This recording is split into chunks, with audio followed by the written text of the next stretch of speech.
Welcome to the third episode of the IDC Dialogues series. In this episode, we are discussing the strategies needed to promote South-South cooperation among development finance institutions and also the value chain financing in Africa, Asia, and the Pacific.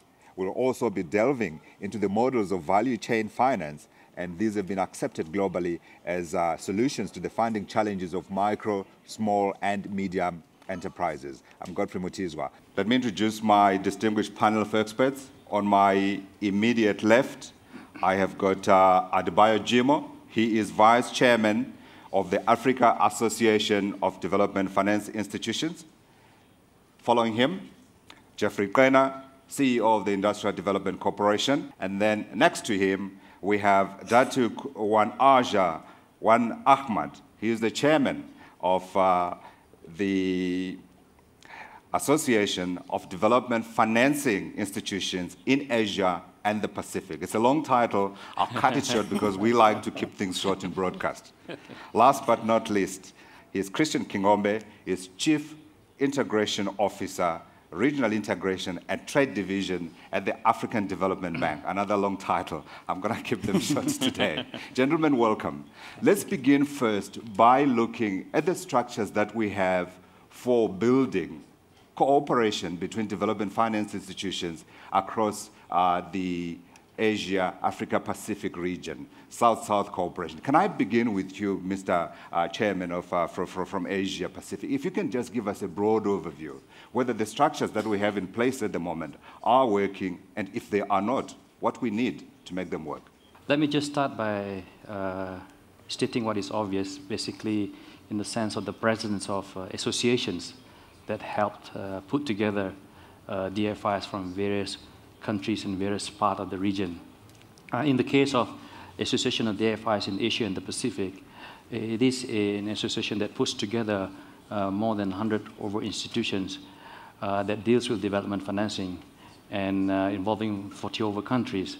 So what it does is, in essence, group together practitioners with similar objectives. And expanding beyond that is the presence of such associations in any other part of the world. So the collaboration that we talk about and the preparation for the collaboration is, in essence, dependent on the strength of the two associations on being able to put together such a platform. The infrastructure that you were making reference to is basically adding on to identifying the shortcomings of various locations and various associations, and being able to address it at that level as a start. Right. Yeah. So from then on, you start building on what is needed to be done next. Yeah. So maybe if I can touch a little bit about the purpose of the collaboration that we have today. From the Asia-Pacific region, we realized that there is a lot of economic activities between the two continents, and there's been requests from businesses for us to look into availing support and assistance to businesses that are conducting business in the African region.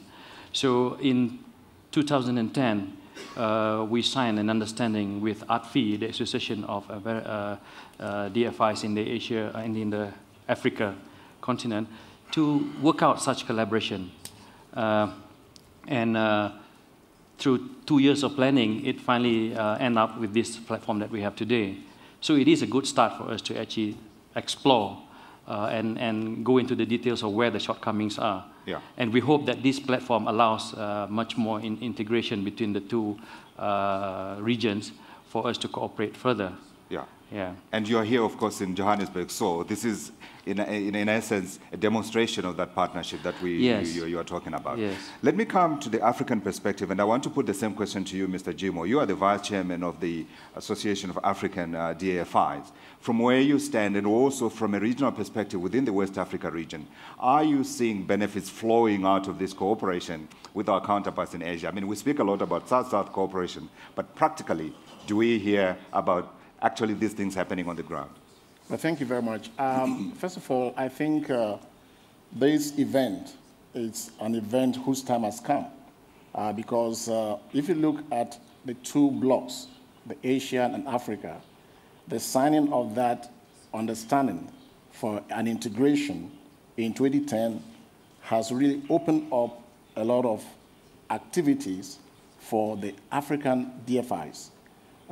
We have started with an initial program of study tour that made some of the African DFIs to visit India and visit other Asian countries to understand how they are managing, regulating, and practicing their basic development finance activities.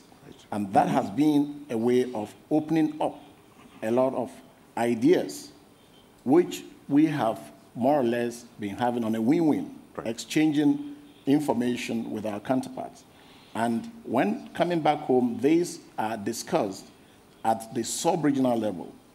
And with the support of the African Development Bank for ADFI, I think that knowledge sharing is assisting to broaden the scope of the structures and institutions that the African DFIs presently have in a way of borrowing from the growth that we have noticed the Asian and the Pacific have achieved.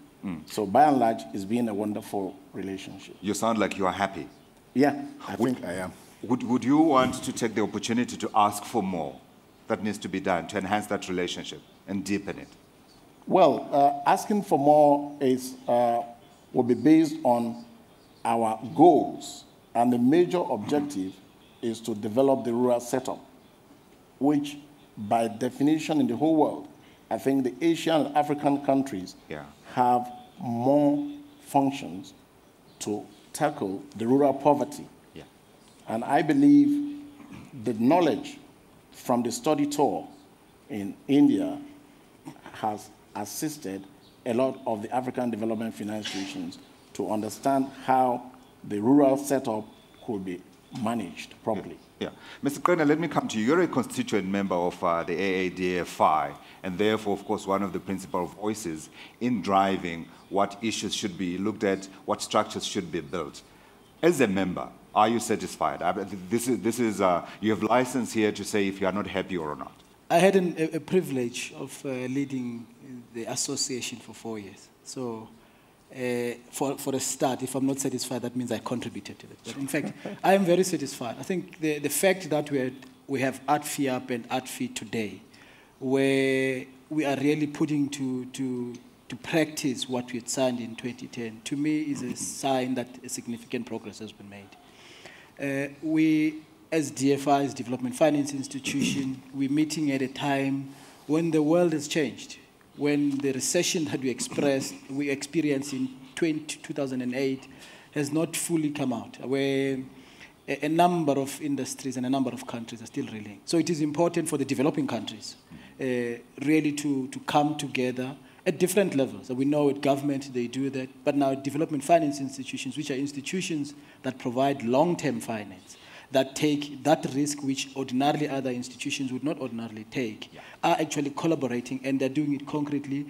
The Vice Chairman of ADFI has mentioned the study tour. I mean, actually, I attended one in Korea as well, where it was also an eye-opener, where in terms of some of the experiences that we're undergoing now, they've gone through, where we can learn. So, in fact, for now, I'm very satisfied. I think we're making actually good progress. Does the answer lie in Asia, though?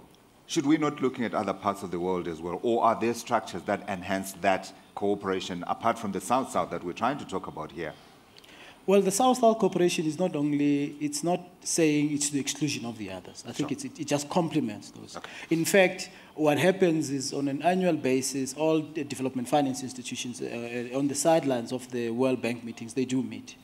But I think what we need to do, we have to say, what is it that is in common on the developing countries, particularly in the South to South ones. So and then say, how can we learn from those? Because we're all coming up. I mean, we might be having different cultures, but some of the experiences have been the same. So what we do is we're learning so that we can complement that. Also, it gives us an ability to ensure that we have the muscle to can engage with those in the northern part. Let me bring our fourth member of the panel here into the conversation, Christian Kingombe. He is Chief Reach Integration Officer at the African Development Bank. Christian, if I can look at it from a bank perspective, when you work with the regional associations, when you work with the individual members. Are you finding that the structures that they have put in place are working, or are you having to go overdrive in order to be able to make them work better together, or for you to be able to provide the technical support that they need? Well, first of all, the mission of the African Development Bank as the premier multilateral development institution on the African continent is to help reduce poverty and improve the living conditions of the Africans. And this is done by mobilizing resources and investing in our regional member countries as well as the regional economic communities. So the bank is doing this in different ways. We are mobilizing resources which are being invested in those countries, and we are providing policy advice, and we have a number of activities on the continent, such as regional infrastructure development, private sector development, improving the enabling environment for businesses, aid for trade, and so on. And we use a number of we use both financial instruments as well as non-financial instruments. Some of the financial instruments are, for instance, we just recently established Africa Trade Fund. Yeah. And one of the key areas of this Africa Trade Fund is to help African producers to improve their product and market development. Right. That is one of our activities that we're doing. Mr. Qhena, you want to come in? Yes, I wanted to come in. I think if you look at ADFI, being the African part of the association in this instance, the collaboration we have with the African development is very, very strong, because what they are providing is also technical support. Mm-hmm. About 5 years ago, if I'm not mistaken, I think the Vice Chairman would probably know the dates well, they provided a facility where we can help improve the technical abilities of the DFIs by ensuring that there's a rating system that is in place, because one of the key issues was, as Christian says, then we make available financing, but then the African Development Bank needed to be comfortable that the systems in place in the development finance institutions are up to speed. And as a result, there was a consultant that was put in place, and there was a program to ensure that we help each other as DFIs to make sure that our systems are in place, so that when we have access to this financing, then we are comfortable that we have the systems to ensure that we disburse it. I think that's the support we've been getting from them. But also they do provide, from time to time, other technical assistance in terms of trainings and exposures. Okay. So, just to buttress that point on our rating systems, it's now a standard for even accessing loans in some of the sub-regional blocks, that you must attain a particular rating system, because it emphasizes issues of governance. It emphasizes issues of best international practices, which, of course, the African Development Bank insists on. So I can understand him when he said he's not too sure. But I believe the answer is that, yes, we are listening. Because between us, we've been able to develop a checklist of standards which have to be rated. And the self-assessment is done in such a way that it is very quantitative, and it even involves external processes to determine where you stand. And without it, there are a lot of windows, funding windows, that the DFIs cannot access. And I think that credit goes to the relationship that we've been having with the African Development Bank, and it's been very consistent, and I believe it to be sustainable. Okay, let's move on and discuss the lessons that perhaps we can pick out of from Asia Pacific. I mean, Mr. Qhena, you spoke about the fact that you went on a study tour to India, and there were lessons that were picked there. But from where you stand, what do you think Africa could pick up? Because Africa is at that juncture where the private sector is growing, economies are growing, but a lot of people are questioning the inclusiveness of that growth and saying that a large part of the population is being left behind. What can we take out of your region? We have, on several occasions, received delegates from Africa on study tours. And we find that in our interaction with them, there are some similarities and there are some differences in terms of how we operate. One thing that is very evident in the Asian financial institution and the landscape is the agenda on creating access to financing being more enhanced.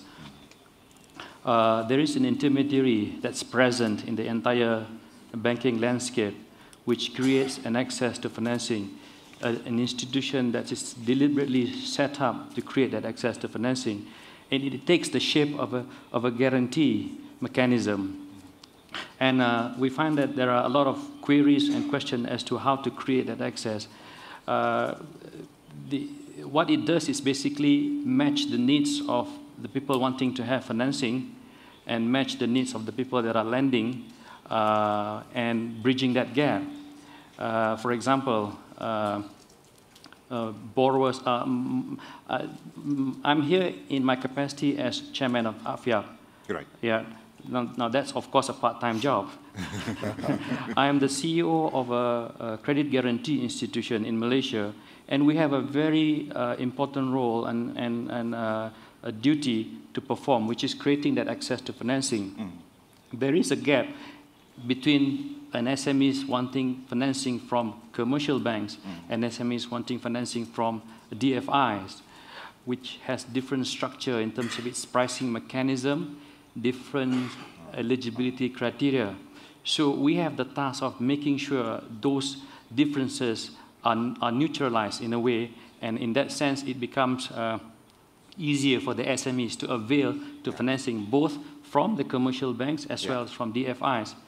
The guarantee mechanism works in the way where SMEs that do not have collateral or that do not have track record, how do they avail financing to commercial banks? They probably can get financing from DFIs which with greater success because DFIs supported by the government has a developmental role. But how do you make the commercial banks take on that responsibility of supporting developmental role as well? How do you do it? Yes. So the evidence and the presence of the guarantee mechanism actually bridge that gap between what the borrowers are able to provide the banks and between what the banks actually wants the borrower to have. The bank wants collateral, the bank wants track record.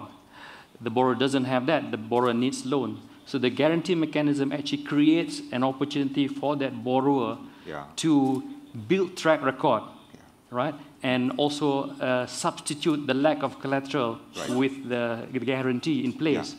So that is very clear. It's present in the Asian environment. You get guarantee institutions in Japan and in Korea that has been around for 70 over years, and they have really supported the creating access to financing. And from the visits that we get from African counterparts, that seems to be the problem. And I think my colleague spoke about rating system. There is basically no universal rating system in a country. Every bank has their own rating system. Oftentimes the borrower gets confused as to what is his actual credit standing. So that is one thing that we have to address. I actually saw Mr. Qhena nodding his head, suggesting that you are in agreement with the mechanism that they put up in Asia, and perhaps suggesting that you think it's potentially something that we could use here in Africa. Yes, when we went to Korea, because that's where I went, I think he went to India, I think that was the lessons that we learned there. So here you have institutions that have made strong inroads into the SME sector. The SME sector that does not have collateral, that does not have track record, but provides a good input that also employs people. And I think that's the lessons that we've learned, that over and above the guarantee system that they provide, but the fact that they come in much earlier to try and de-risk the project, it makes it easier than when we leverage the private sector. I think it's important that we all pick up from those lessons. Because as we know, in the continent here, the issue of unemployment is still something that needs to be addressed. We have a continent that is still growing. So it provides an opportunity for us not to reinvent the wheel, to learn, which is why these study tours, we've really embraced this. Let's keep the conversation around funding, because that's one of the key challenges. And the other issue around funding is, of course, the cost of that finance when you get it to these people right on the ground. And feel free to contribute, everybody here. How do we keep the cost of funding these SMMEs? Because we know where they are coming from. We've spoken about the challenges they have. They have no collateral. They do not have good credit standing. How do we keep it low and affordable? Let me begin with you, and I'll take it right through to everybody.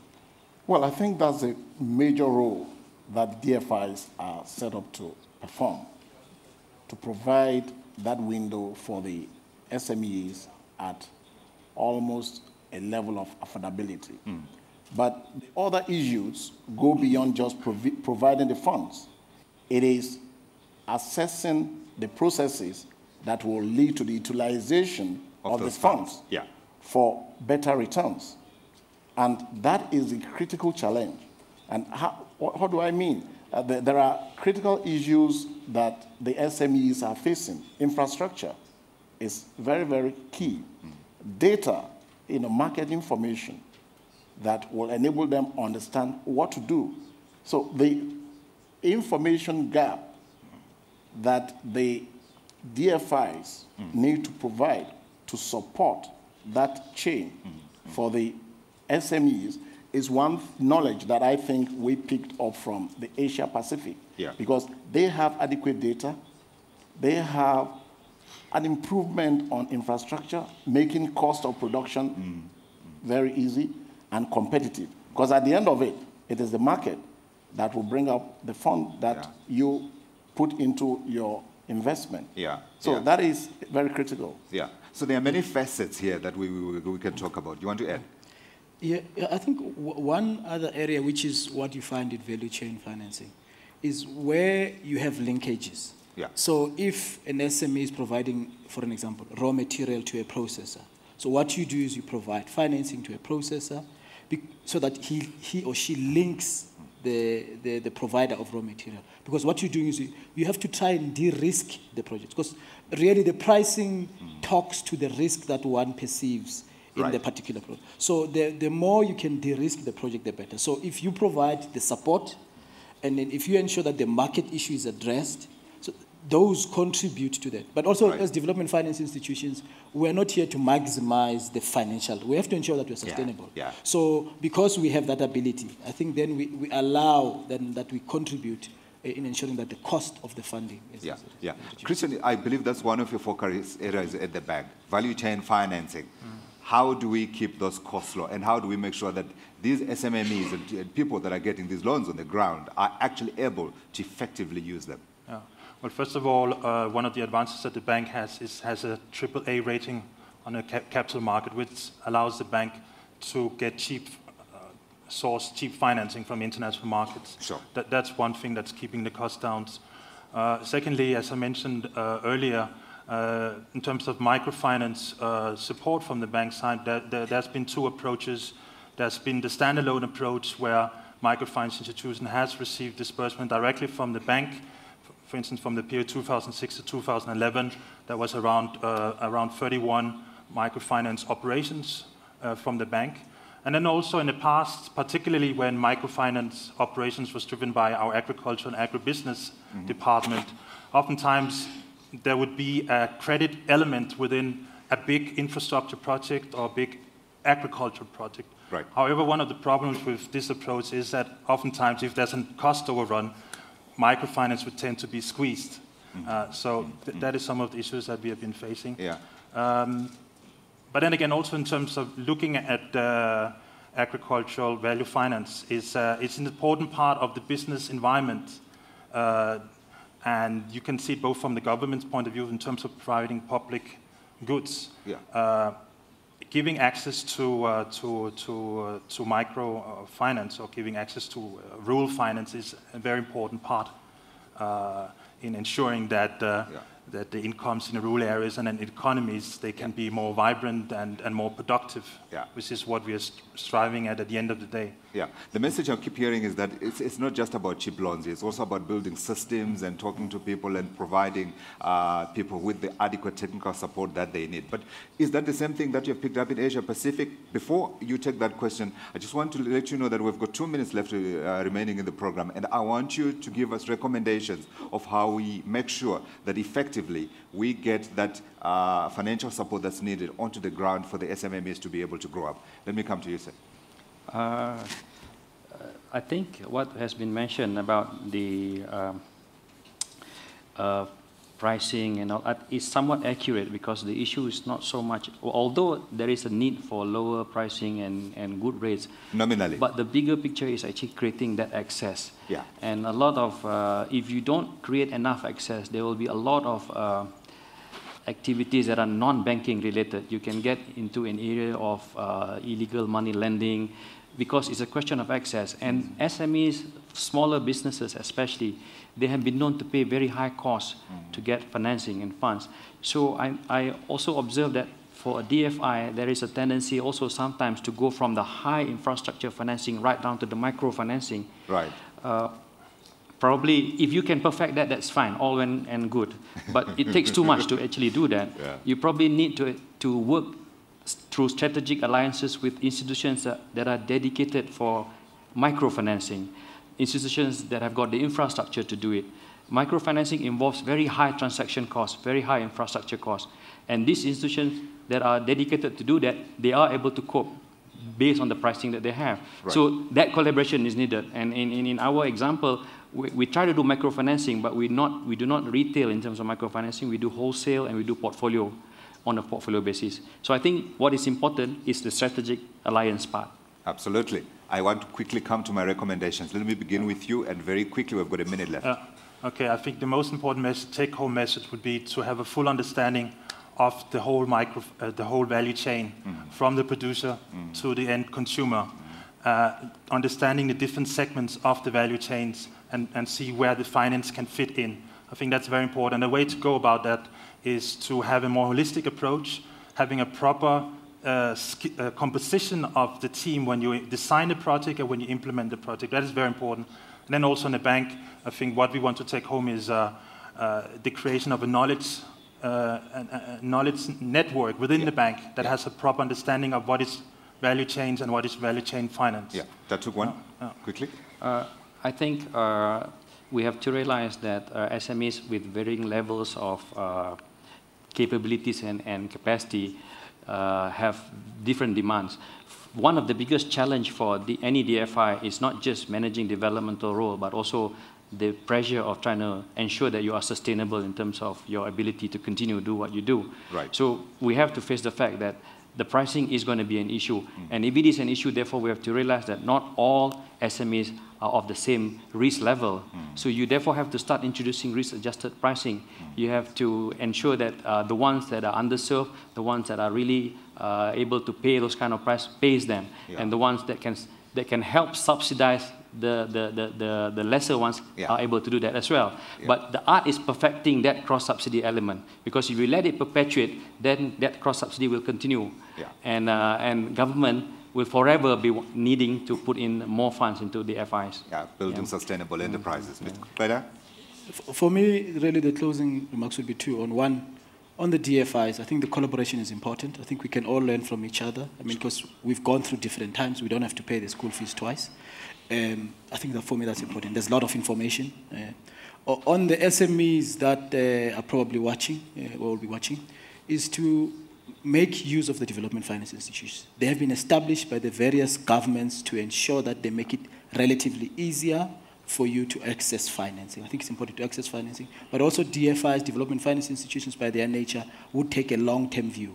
And then, lastly, as development finance institutions, we have a responsibility to ensuring that we crowd in the normal financial sectors. So by ensuring that by coming in and taking a higher risk, then they come in and then actually supplement. Thank you, sir. Mr. Jimoh? Yeah, from me, in addition to what my colleagues have said, I think for the development finance institutions, I will say that we should show more commitment to rural development, because Africa, Asia, we are bogged down with the importance of opening up our rural areas. Indeed. And for the SMEs, I will also say that we need, in addition to the DFIs ensuring sustainability and being able to have good returns, they must provide the necessary technical assistance and top human resource personnel that will assist the SMEs in their planning processes.